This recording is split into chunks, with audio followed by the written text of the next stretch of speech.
So I just heard this YouTube video on this testimony of this guy. I forget what his name is, but he used to smuggle Bibles into Russia when they weren't allowed, into the Soviet Union.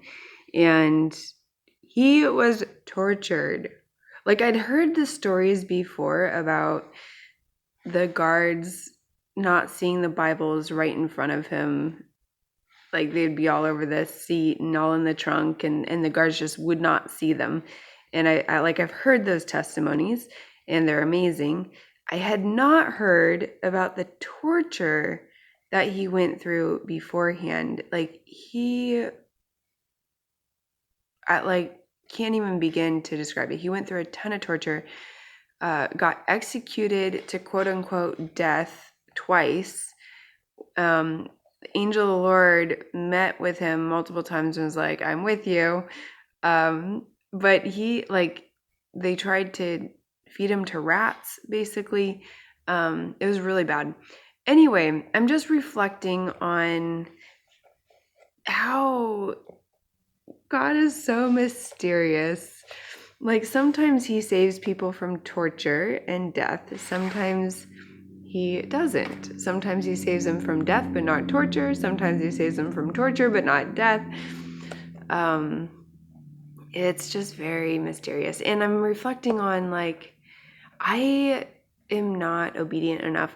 I wonder if part of that guy going through torture before he got to a place of delivering Bibles into the Soviet Union with the guards just being blind to them, was God testing him in a way to see. So they were torturing him, trying to get him to tell them where the Christians were, like who was receiving these Bibles.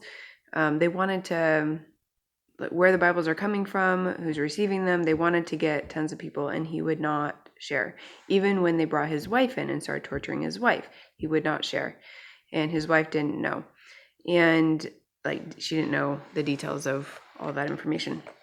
But I almost wonder if that was God testing him to see if he was trustworthy. And he proved himself trustworthy. And so then God gave him bigger assignments. And just reflecting on myself, I am not there yet. God's given me assignments that are so small, and I'll disobey because they're inconvenient or not comfortable, or I don't know how to do them, or things like that. And so I'm just feeling convicted, I guess. I don't know.